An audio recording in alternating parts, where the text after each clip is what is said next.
नमस्कार, स्वागत है आप सभी का हमारे चैनल सीटेट अधिगम में।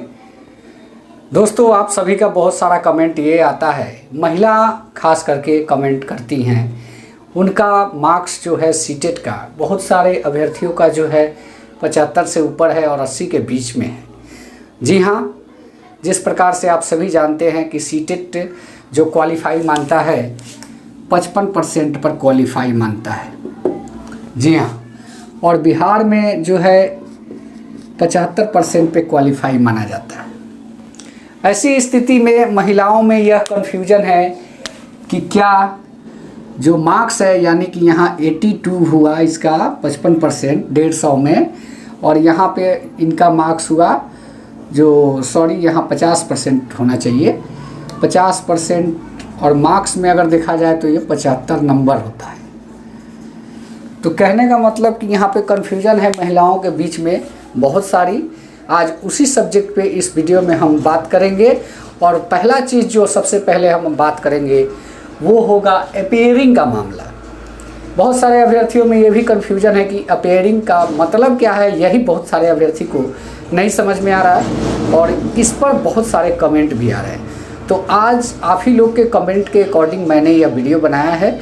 इस वीडियो को पूरा देखिएगा, सारी कन्फ्यूजन आपकी दूर हो जाएगी। तो चलिए दोस्तों, वीडियो को शुरुआत करते हैं। दोस्तों, वीडियो के शुरुआत करने से पहले मैं आप लोगों से एक बार फिर से रिक्वेस्ट करूंगा कि प्लीज़ आप हमारे चैनल को ज़्यादा से ज़्यादा सब्सक्राइब करें और अधिक से अधिक शेयर भी करें, क्योंकि जब टेक्निकली वीडियो की बात आएगी तो ये चैनल आपका बहुत साथ देने वाला है।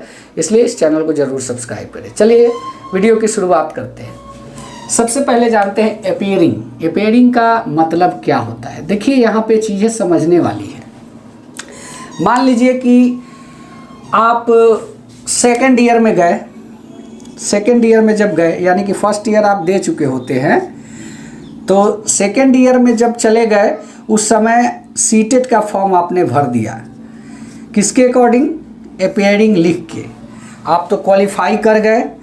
अब इसी दरमियान आपका ये परीक्षा भी हो जाता है और सीटेट भी आप अगर क्वालिफाई हो जाते हैं, उसके बाद अगर टीचर की वैकेंसी आती है, वैकेंसी अगर आती है, तब आप इसको अप्लाई कर सकते हैं। अप्लाई कर सकते हैं वो इसलिए कि सेकेंड ईयर आपने पास कर लिया है। किसमें? अपीयरिंग में। और अगर वैकेंसी आने के टाइम में इसका मार्कशीट आ जाता है, तब आप इसको अप्लाई कर सकते हैं। यानी कि 7th फेज में अभ्यर्थी, जैसे मान लीजिए कि सेकेंड ईयर हुआ और अभी जैसी स्थिति है, आपने सीटेट क्वालिफाई कर लिया है और सेकेंड ईयर का परीक्षा भी हो चुका है। अब रही बात कि अगर आपकी मार्कशीट नहीं आई है, तो जब वैकेंसी आती है, जब आपका आवेदन लिया जाता है, उस समय तक आपका मार्कशीट आ जाता है, तब आप 7वें चरण में अप्लाई कर पाएंगे। अन्यथा आप अप्लाई से वंचित हो जाएंगे। इसलिए कि मार्कशीट का होना बहुत ज़रूरी है। तो ये क्लियर हो गया कि अपीयरिंग का सीधा फंडा क्या है। अपीयरिंग का मतलब है कि आप अपीयरिंग में सीटेट पास कर सकते हैं, लेकिन अगर टीचर की वैकेंसी आती है, वहाँ पे आपकी मार्कशीट को खोजा जाता है, तो ये ज़रूरी हो जाता है कि आपका मार्कशीट भी उस समय तक आ जाना चाहिए। चलिए, ये क्लियर है अपीयरिंग का मामला। अगर और कुछ कमेंट हो तो प्लीज़ आप लोग पूछिएगा। और महिलाओं का सीटेट मार्क्स, जी हाँ, ये भी मसला, बहुत बड़ा मसला चल रहा है महिलाओं के सीटेट मार्क्स को लेकर। जैसा कि आप सभी जानते हैं कि सीटेट जो है वो 55% पे क्वालिफाई मानता है, यानी कि आपका 82 नंबर है तो आप क्वालिफाई हैं, आप एलिजिबल हैं। और बीटेट जब हुआ तो जैसा कि आप जानते हैं कि बीटेट में महिलाओं को 50% पर पास माना जाता है। पास माना जाता है 50% वाले को, यानी कि 75 नंबर। तो यहाँ पे सवाल ये उठता है कि अगर जिन महिलाओं का 75 जो सीटेट में नंबर है, अगर 82 से कम है, तो क्या ये वो क्वालिफाई है कि नहीं बिहार के हिसाब से? देखिए, यहाँ पे सीधा फंडा है कि सीटेट अगर 55 वाले को क्वालिफाई मानता है तो वो लिख के देता है क्वालिफाइड, ऐसा लिख के आता है उसके सर्टिफिकेट पे। और नहीं होता है 81 है तो नॉट क्वालिफाई। ठीक है, ऐसा लिख के आता है। तो यानी कि इसका मतलब ये हुआ कि अगर आपका 75 नंबर या 82 से कम है तो आप सीटेट क्वालिफाई नहीं है। सीटेट अगर क्वालिफाई नहीं है, अगर उसको आप क्वालिफाई नहीं मानता है सीटेट आपको, तो आप यहाँ पे बिहार में भी शिक्षक की बहाली में क्वालिफाई नहीं है, क्योंकि सीटेट आपको क्वालिफाई नहीं मान रहा है। ठीक उसके अपोजिट अगर बीटेट देते हैं, वहाँ पे 50 पे पास रखा गया है, अगर 75 नंबर भी बीटेट में आता है तो आपको पास माना जाता है।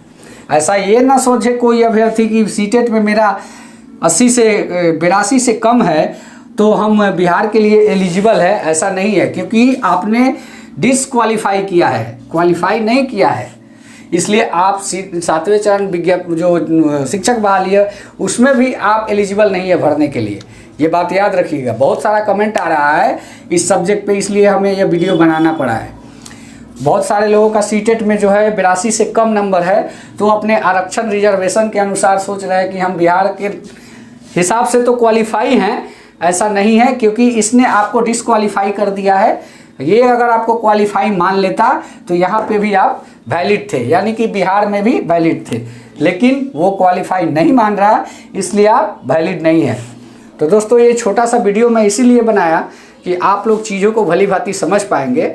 बनाने का उद्देश्य मेरा यही था कि अपेयरिंग के मुद्दे पर भी बहुत सारा कन्फ्यूजन लोगों को लग रहा था। तो अपेयरिंग के मुद्दे पर हम बता दें कि जब आवेदन आता है उस समय आपका मार्कशीट का होना बहुत ज़रूरी है।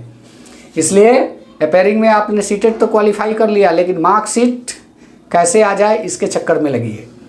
और महिलाओं के जहाँ तक सीटेट के मार्क्स का सवाल था, जो कन्फ्यूजन था, महिलाएं अगर सोचती हैं कि सीटेट में मेरा 82 से कम है तो हम बिहार के हिसाब से पास है, तो ऐसा बिल्कुल नहीं है। आप यह बात पूरे दिमाग में लेके चले, आप बिहार के लिए भी पास नहीं है। अगर सीटेट में 82 से कम है तो आप बिहार के लिए भी पास नहीं है। ठीक उसके विपरीत देखा जाए, बीटेट में अगर 75 नंबर भी है और बिहार टीईटी जो है आपको क्वालिफाई मानती है 75 नंबर वाले को, तो आप क्वालिफाई हैं और एलिजिबल है। बातें समझ में आ गई होगी। तो दोस्तों, ये वीडियो कैसा लगा आप प्लीज़ कमेंट के माध्यम से बताएं, और आशा करता हूं कि हमारे द्वारा दी गई जानकारी थोड़ी कड़वी तो है लेकिन सच्चाई है, इसमें कहीं से डार्कनेस वाली बात नहीं है। इसलिए इसको बर्दाश्त तो करना ही पड़ेगा। बहुत सारे अभ्यर्थी ये सोच रहे थे कि हम क्वालिफाई हैं, हम भर सकते हैं, ऐसा नहीं है, क्योंकि सीटेट ने क्वालिफाई नहीं माना है। तो दोस्तों, और भी कोई आपके दिल में कन्फ्यूजन हो तो प्लीज़ आप कमेंट के माध्यम से पूछिएगा, और मैं कोशिश करूंगा कि आपको संतुष्ट करूं। सबसे पहले आप लोग से एक और रिक्वेस्ट है कि जो 7वें चरण में जिलेवार रिक्ति मंगाने का कार्य हो रहा है, बीच बीच में आप लोग एक 5 का टीम बना के भी आप डीओ साहब से मिल सकते हैं और पता कर सकते हैं कि आपकी रिक्ति जो है पटना पहुंचाने का काम वो कर रहे हैं कि नहीं, या कर दिए हैं। ये सारी चीज़ों की जानकारी आप लोग बीच बीच में डिस्ट्रिक्ट वाइज घूम के लेते रहिएगा। इससे क्या होगा कि हम ही लोग को फ़ायदा होगा, पता चलते रहेगा कि हम लोग का जो नियोजन प्रक्रिया है किस स्टेज में पहुंचा हुआ है। तो दोस्तों, आज का वीडियो बनाने का मकसद मेरा यही था कि कुछ लोगों का जो कन्फ्यूजन था उसको दूर करना, और जैसे ही कोई बड़ी अपडेट आती है मैं बिल्कुल आप लोगों के साथ जुड़ूंगा। तब तक के लिए बने रहिए। धन्यवाद। जय हिंद। वंदे मातरम।